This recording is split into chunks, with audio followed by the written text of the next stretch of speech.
Hello team, welcome to another ATP Geopolitics video with myself, Jonathan, MS Pearce. Ukraine War News Update, first part thereof for the 12th of January 2025. We're going to start with the Ukrainian general staff figures, as ever. All the caveats to these figures appear in the description to the video found below.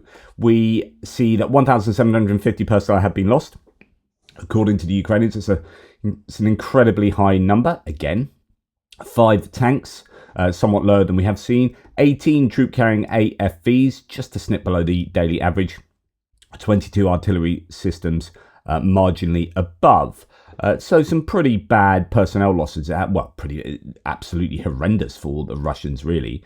It's incredible that I look at 1,750 and go and compare it against, say, 2,000 where it has been and go, whoa, that's not as high as it could. No, that is huge.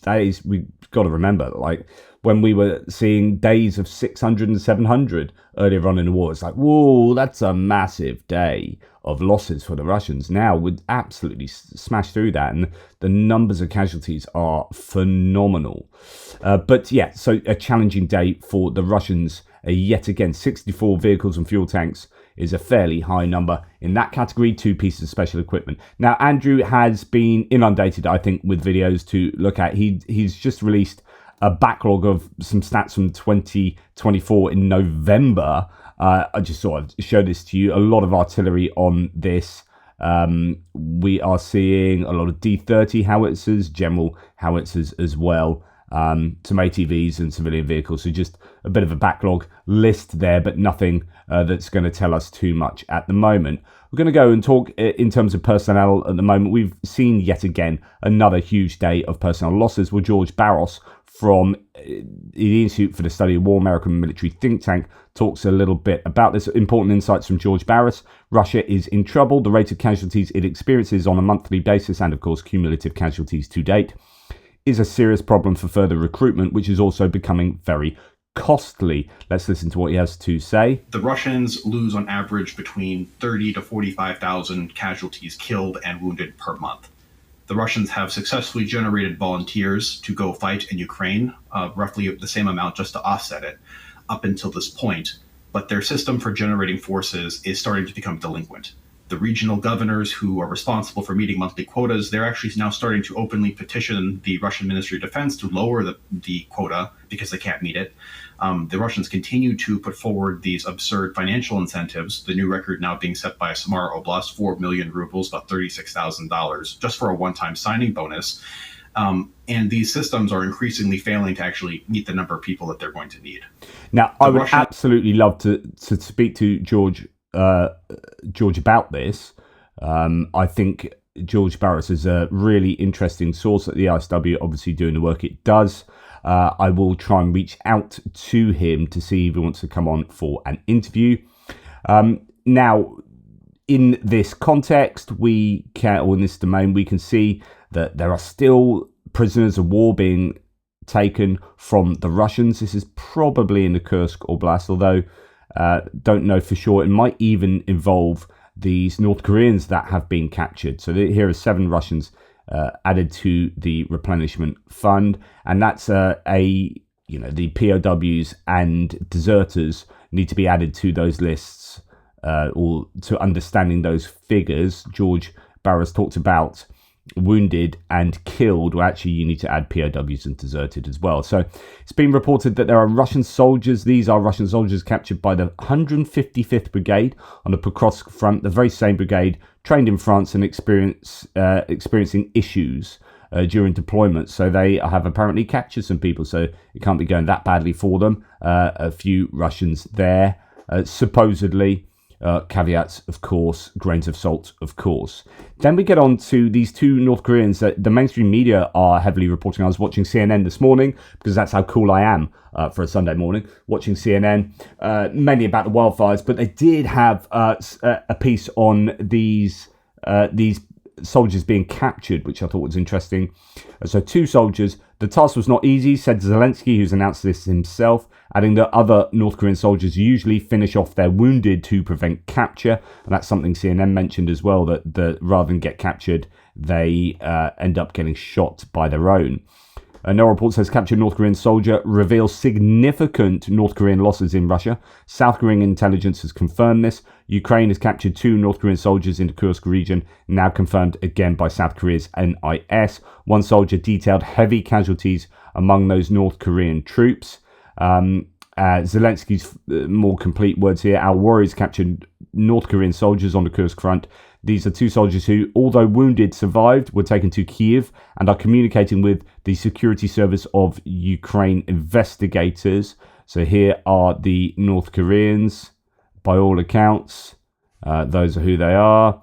And they reveal that they expected training but not combat against Ukraine. One of the captured prisoners of war possessed a fake Russian military ID issued in the name of a real Russian citizen. And indeed, you can see these here and these have been shown on television as well. In fact, I saw this blurred out on CNN, but they've kept the information in there on this picture.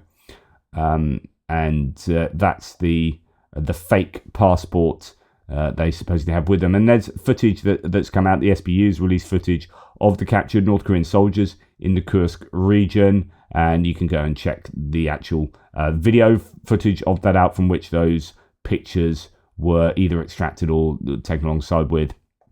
And then we go on from that. I mean, it's interesting to find out about I guess what the Ukrainians want to know is the level of training, whether they're expecting more, what do they know? I'm sure there's lots of information that could be extracted from these guys that would paint a more accurate picture of what's going on up there. Russians are experiencing a certain shortage of armoured vehicles in the Kursk region, says Max24. During the assault, the enemy used quite rare BTRDs. Both were destroyed by the soldiers of the Chimera unit. These are pretty old bits of kit, BTRDs, basically from 1974 onwards. I think they're used by airborne, armoured transport of the airborne. That's what they are supposed to be. But they're apparently sort of rarer to see these days. And that could indicate that Russia are in a little bit of trouble. And in fact, that's not the only indicator. So you got those BTRDs there. You have this. So the Russians tried to storm our positions, says Max24, on a Bukanka. So these are the Scooby-Doo vans. This is why we go back to, say, Andrew Perpetua's lists or the General Staff lists and say, well, actually, the vehicles and fuel tanks here, these are combat assets often because they're running out of APCs or infantry fighting vehicles.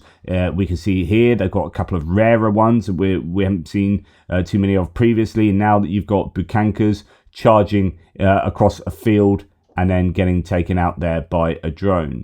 Now, first photos have appeared confirming that the defense forces, Ukrainians, are armed with the Shield AI MQ-35A VBAT drones. These VBAT drones are interesting things. They take off vertically like that, and then they are resistant to electronic warfare. The Ukrainians have received these recently. The drone operators, started from about 40 kilometers from the front, flew 100 kilometers past the front line of the troops, and then found these 11 Buk air defense systems, targeted them, and called in the HIMARS fire. So they take off vertically, 2.7 meters in length, wingspan of 3 meters, weight of 57 kilograms. And then so on and so forth. They've got a range of 480 kilometers with a flight time of 10 hours. Maximum flight altitude 6,100 meters up. And they are equipped with electro-optical mid-wave infrared cameras. So good stuff there. Ukraine is using these and evidently targeting a bunch of Buks. Well, then we can see a strike on a Russian Tor M2 system here. Not for the first time. We've seen a lot of these followed at night and get hit by drones dropping their munitions. But here is a HIMARS strike on a Russian Buk system, which is most likely one of those systems spotted by those VBAT drones. So there's another HIMARS strike of Russian air defense systems. So they are evidently losing a few air defense systems at the moment. I don't know, there's too much to see in there. But we have seen, we've seen claim that a number have been destroyed recently. Okay, Moving on to distant strikes, and overnight the Russians did what they pretty much always do, which is send over quite a large number of, well, a huge wave really of Shahed drones or similar. 94 were launched, 60 were shot down, 34 suppressed by electronic warfare. Ukraine is doing a phenomenal job, that's 100% again, of taking these out. Absolutely incredible. I wonder how resource intensive this is for the Ukrainians. Hopefully they're not losing too many significant expensive interceptors and missiles, that they can do this fairly low tech. That'd be good. Now, concerns that the Tenneco refinery has been hit in Nizhnekamsk in Tatarstan, where fire erupted after being hit. The refinery is 35 square kilometers. Wow, this is a huge one. I think it's one of the most modern ones as well, if I'm right. Damages on one little part only, says Thierry here. So thanks for all that, and gives an actual location as well. Now we're hearing, this was actually reported on CNN as well, where the Russians were claiming, and you can see here, there are people evacuating from here. They said it was just some kind of drill, but in the background it does appear to be on fire, so it's quite a realistic drill. Unless, well, actually maybe those are just lights. Yeah, I'm sure there does seem to be rather a lot of smoke and glowingness. So earlier, says Tim White, I wrote that an airport in Tatarstan had been closed, and shortly afterwards a fire broke out at another oil plant. The Tenneco refinery is one of the largest and modern in all of Russia, processing over 16 million tons of oil a year. It's a major supplier for the Russian army. That's the second time I think that has been targeted. Possibly only one drone hitting, or not really sure of exactly what's gone on, but the Russians are denying that there's any problem. It's just a drill they're doing. Of course it is. Now, we'll wait to see if there any more information emerges from Tatarstan, and whether the Ukrainians try and do that again. More from Engels. It is still on fire. So the oil depot near Engels Air Base is, huge flames still erupting from there. The strike on Engels oil depot has reportedly destroyed 3 massive fuel tanks. This was, remember, I think it's 5 days ago now, 120,000 cubic meters in each of these, and damaged 6 more, Russian sources claim. Roughly 800,000 tons of fuel have already been lost. The fire is still going on, but the governor claims the fire is decreasing. Well, you'd hope so after 5 days, right? And there, the Engels oil depot still on fire on the 5th day following the Ukrainian drone attack, according to Russian Telegram channels. The governor of Saratov region called the fire a controlled burning of fuel. Wow. So there you go. It is still in a lot of trouble. The Russian Telegram channel reported that 3 oil reservoirs from the capacity of with a capacity of 120,000 cubic meters each were completely destroyed, as mentioned. So my goodness, that is a successful hit for the Ukrainians. Now, I reported this in my military news update, military aid news, because I thought it reflected potentially that the Ukrainians do have quite a lot of HIMARS ammunition at the moment, and we've just seen that apparently 11 books have been targeted using a VBAT. That'll be over time. Unusual activity today, said Max24 yesterday. On the front from our side, MLRS works non-stop along the entire front line. Looks like there's a bit more ammunition, and then refers to all of these different Russian claims that, watch out, things are hitting HIMARS, hitting here, hitting there, hitting here, hitting there. In other words, the Ukrainians might well have quite a bit of HIMARS ammunition at the moment. So trying to piece this all together. Ukrainians just announced this morning a successful strike on the command post of Russia's Second Guards Combined Arms. The hit on the invaders, says Tim White, happened in the town of Novohorodivka in occupied Donetsk, about 15 to 25 kilometers southeast of Pokrovsk. So that was one of these places that was taken as the Russians advanced on Pokrovsk, and the Ukrainians have then done another high position strike on a command post. That's happening fairly frequently at the moment. They seem to be doing those command post strikes. But no other news really from strikes within Russia last night. Only that one oil refinery being reported. I don't know if other things have taken place. I've been talking a lot recently about how I would guess that the Ukrainians are probably doing quite a lot every night, but we don't always hear about it. And last night might be another example of that, but you don't know. A lot of supposition there.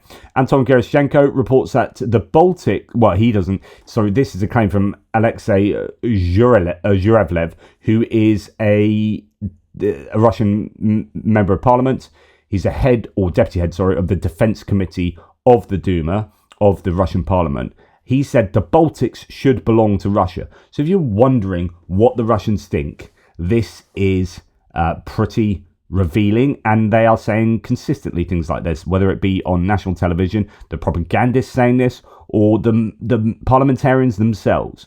It is obvious that the Russians are in this expansionist, imperialist mindset at the moment. In particular, he claimed that Vilnius, the capital of Lithuania, was rightfully Russian, as it was part of the Russian Empire. I mean, goodness, it's all you need to know. The deputy also noted that the Suwalki Gap, that's a gap between Kaliningrad and Russia, the Poland area, could be useful for Russia as it would provide convenient supply routes to the Kaliningrad region. He urged the Lithuanian authorities to hold their tongues, adding that the Lithuanian army, Lithuanian, not Polish there, obviously, wouldn't withstand a confrontation with Russia for even a single day. Goodness me. So that's really offensive rhetoric. And I mean offensive in a kind of military way. Russia is telling us what they're like, and we're sitting around going, oh, I think this is NATO expansionism. Oh, I was just watching a video of Jonathan Haslam, a historian of the area, a real kind of Mearsheimer, Sachs type realist approach. He's just written a book called Hubris, and basically blaming US expansionism and NATO expansionism without at all thinking about, it doesn't once really talk about the agency of Ukraine. It doesn't really talk about the agency of Russia. It's always the fault of the West, and it's just really, really frustrating, especially when the Russians are telling you themselves, like, this isn't NATO expansionism. This is like, oh, we'd quite like to help ourselves to this because then we could get to there, and really Lithuania is part of the Russian Empire. There you go. He's telling you. It's not like, oh, we're doing this because we're afraid of NATO. No, you're part of the empire. This is our understanding of an essentialist understanding of geography and of nationhood, and you are part of our nation. Right, moving on. War Translated's Dmitry looks at a Russian mill blogger, Volt 8, who says that Ukrainians are effectively leveraging drones, artillery, and advanced tactics to neutralize Russian armored vehicles, forcing Russian tanks to operate only from covered positions, while enabling their own tanks, Ukrainian tanks, to engage more freely, even with direct fire. Lo and behold, the tanks would have direct fire. Right.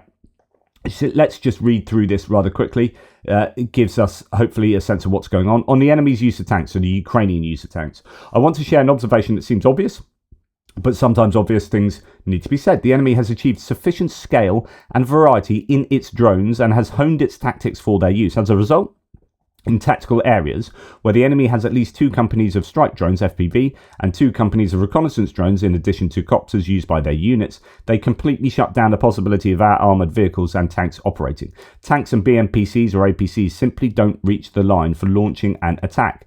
They are neutralised 3 to 6 kilometres from the front line, deep within our positions. It's interesting, if you watch my video yesterday of the interview on The Rest is Politics of the former British Secretary of Defence Ben Wallace, he talks about these muster points, and that the Ukrainians struggled at the beginning of the war with the Russians doing reconnaissance on muster points and then hitting with artillery. Well, this is what the Ukrainians are doing here, not allowing the Russians to mount attacks because they get taken out before they do their final attack part.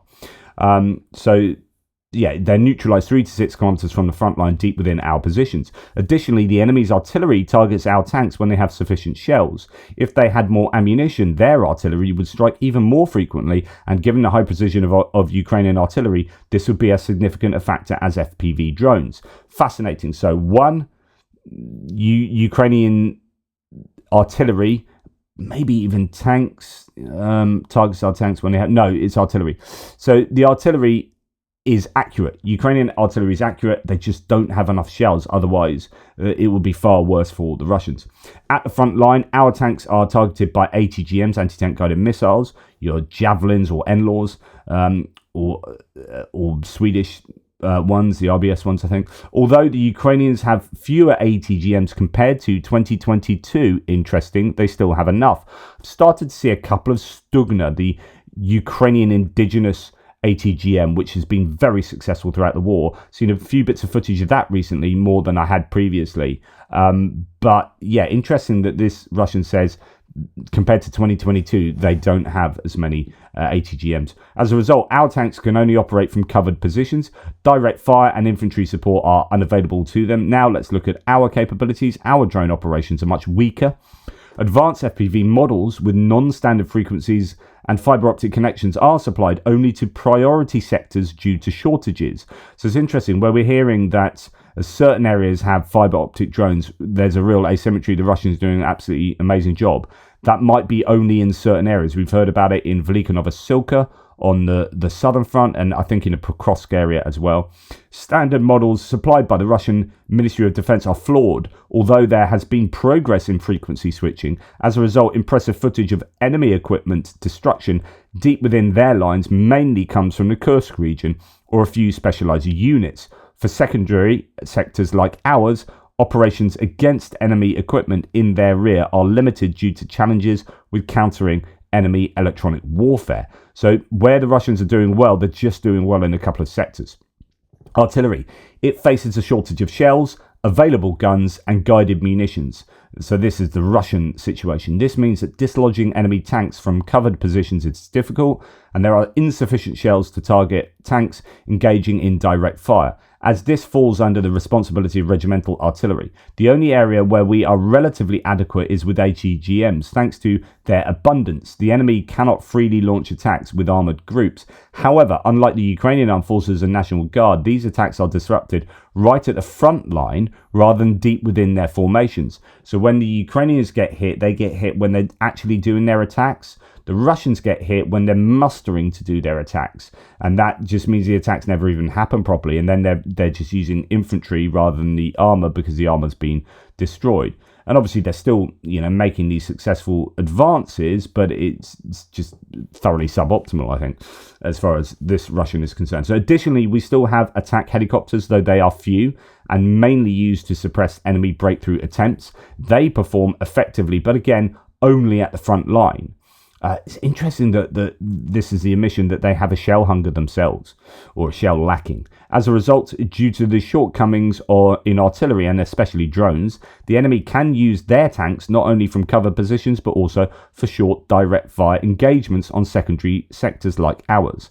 This underscores how warfare evolves over time and across specific sectors. In 2022, Ukrainian forces rarely used direct fire with tanks because they struggled in tank-on-tank battles. Our artillery still had sufficient ammunition, and in spring there were gaps in the front lines that allowed our helicopters to exploit. Now, in sectors where the enemy has managed to neutralize our drones and where regimental artillery lacks ammunition, they are once again able to use tanks more freely. The enemy continues to demonstrate high adaptability even as the third year of the special military operation comes to an end. While they may lack the infantry to hold large areas in the Donetsk People's Republic, in terms of advanced combat branches, they remain a formidable opponent. So this is interesting. I think this is a fascinating insight and pretty much sums up where I think we're at, which is the Russians are in a lot of trouble. They have the advantage of having more men, which allows them to still take these fields and tree lines and villages and advance, but they're losing tremendous amounts of material. They are lacking in tube artillery, in howitzers, and it appears ammunition for those howitzers, and their drones are as good as the Ukrainian drones in a couple of areas, but generally the Ukrainians have the advantage in mass and capability. And this is an interesting time of the war because both, like I've said so many times, both nations are in fairly desperate straits. I think the Ukrainians are okay for equipment going forward, certainly for the time being. what the Ukrainians definitely need is for Russia to properly culminate now. Now, Michael Kaufman, who's a really good analyst, he's been out to Ukraine a number of times. He's talking about this, what I talked about yesterday, this theory from Bob Woodward, but the claim, we don't quite know where the claims have come from, so this could be a bit of a conspiracy. And I reported it yesterday that the Ukrainians didn't follow the Russians in Kherson, in the Kherson counteroffensive, follow them with like destroying their material as they were escaping across the Dnipro River, the Antonivsky Bridge and pontoon bridges. They still managed to get an awful lot of equipment and personnel out of Kherson, almost as if that was allowed to happen by the Ukrainians. And there's this theory, this yesterday, the rumor that Bob Woodward had said that there was some agreement with the Americans. The Americans had said that there's a 50% chance that the Russians would use a nuclear missile if the Ukrainians hammered the crap out of the Russians in their Operation Withdrawal from Kherson. So Michael Kaufman says to this, there's a bad conspiracy going around that Bob Woodward claims in his book War that the AFU allowed 30,000 Russian troops to quietly withdraw from Kherson due to US pressure on Kiev. It's false on all accounts. So this counters that claim yesterday, although I think that claim makes some sense. Anyway, Kaufman retorts, this conspiratorial interpretation of events is not true. I was in Kherson October 2022 myself, and the AFU did not let the Russian forces go because DC asked them, nor would they have even if this had been the case. Also, Bob Woodward does not make this claim in his book. There were mines and unexploded cluster munitions on the ground in large numbers. The Russian forces was still sustaining artillery fire late into October. The AFU units were exhausted and lacked the enablers to easily push through. Casualties were significant by that point, and that's absolutely true. We were reporting that at the time. You know, the Ukrainians were taking some pretty heavy losses as they were pushing the Russians back in Kherson. Not only is this fable untrue, it doesn't make sense. The conditions on the ground offer a straightforward explanation for why events played out the way they did. And lastly, as best as I can tell, it is not a claim being made by Bob Woodward's book. Finally, I do think that at times in this book, Woodward conveys somewhat uncritically what is told by the Biden regime. But this specific claim cannot be found in the chapter dealing with Kherson and concerns about nuclear escalation. Someone says, back to this, a deal was definitely there, or a completely disastrous work of the SBU. Because a few days before, the Surovikin was on TV. So remember, Surovikin, the guy that made the Surovikin lines, the defensive lines, who was in charge of the Russian forces at that time there, must retreat to save lives, and when huge numbers were already taken away, the SBU reported that Russia is not retreating, just rotating. They just couldn't be fooled that way. It was intentional. So I would generally think that Michael Kaufman knows what he's talking about and was on the ground at the time. And although I reported it yesterday, it was rumoured, as just Bob Woodward said this, but no one quite knows where.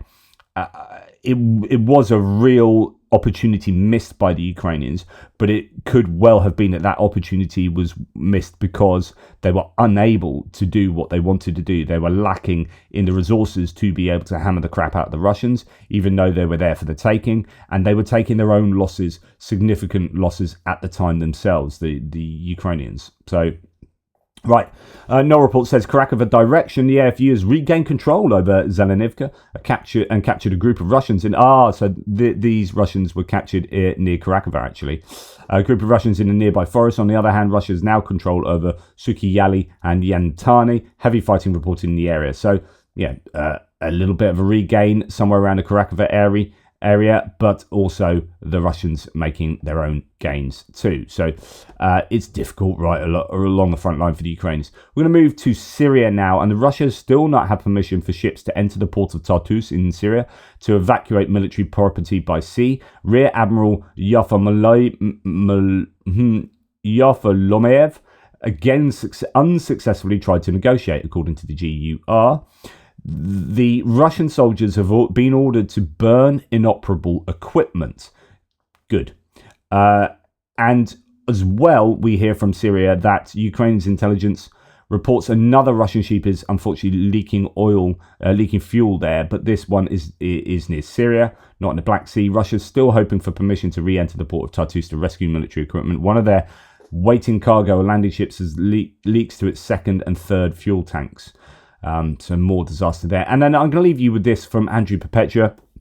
I'm going to be doing a video, hopefully, in the next, hopefully today, on what's going on with social media and why they are capitulating and why they are bending a knee to the incoming American administration. There's a lot to do with regulation, and this is Meta and people saying to Trump, if we pay you lots of money, you'll be nice to us and you won't regulate us, because it looks like Meta and Twitter, or X, are at the moment locked in investigations on them. And the incoming administration is almost certainly going to lift those investigations, which is a shame, because they need to. At the moment, our information is getting decided by other people. We have not as much control over where we get our information from as we would like. So Andrew Perpetua, for example, unless you're really on it, Andrew Perpetua says, apparently Twitter is now shadow banning my account that is used to share information. So I think that's Ukraine Daily Update. This website is a cesspit. So this was from 23 hours ago. Some more map changes for January the 10th. We finally increased the area of Ukrainian control in Chasiv Yar. We resisted doing so prior to now due to being overly conservative. Realistically, these areas may have never been contested at all. So fairly good news for Ukraine there. A couple of areas that are actually under Ukrainian control. But yeah, it's literally impossible to use this website, Twitter, for anything other than spreading misinformation. The second you try to spread sourced info, it shadow bans you. I have an account on the beta version of this website that isn't shadow banned by the drugged up Nazi. In other words, Elon Musk. Elon Musk has a lot to answer for, and it appears that anyone that is pro-Ukrainian, we've long said that, he's previously leaked coding showed that he was de-amplifying, suppressing pro-Ukrainian news as being on the same level as disinformation, as misinformation, and so it gets hammered by the hammered in terms of reach by the coding, and that is purposeful and is not good enough. So it could be that is what Andrew is being a victim to. But yeah, he's having a right old rant against Twitter there. As you can see, all but this one, which is on Twitter. I mean, there's a reason why I've shown this Twitter one, because it is concerning Twitter. All my other ones there are Blue Sky. All of my strikes were Blue Sky, and my hits and losses were all Blue Sky. So other than this one about Twitter, 100% of my sourcing today has come from Blue Sky, which I think is fantastic. I'm trying to move that way. There are some sources that are still on Twitter, so I still have to use it to some degree. But it is fantastic if we can get the whole sort of Ukraine community, or news community, and OSINTs and analysts over to places like Blue Sky and just leave Twitter for good. That would be great. Anyway, that's enough from me. Thanks for watching. Please like, subscribe and share. Really appreciate your support. Any support to the channel will be going to our delivery of the vehicles out to Ukraine. There we now have, I think, 6 drivers for 3 vehicles, and then someone else who is a Ukrainian woman who won't be driving, who'll be helping Jonathan Fink. So we'll be able to rotate the driving nicely, get out there, and then do some meeting of people, recording and showing you sort of what's going down in Ukraine from people's views on the ground. Hopefully that will be of use to you and something you don't mind supporting, because obviously there are costs involved in that. And so I think Jonathan Fink and myself are going to be doing like I feel a bit uncomfortable fundraising for this, because this is, it's not charity, but then it's all part of like the delivering news to the public. And so, anyway, it feels a bit weird to me because I'm British and money and blah, blah, blah. But anyway, Jonathan Fink and I will be maybe doing a sort of quasi fundraiser, or just, if anyone can contribute to the costs involved in that, then that'd be fantastic. So we're doing that this week. But anyway, we are gearing up to leave at some point fairly soon. So you'll soon get hopefully footage coming from Europe and from Ukraine from our good selves. Anyway, that's not from me. Take care. Speak soon.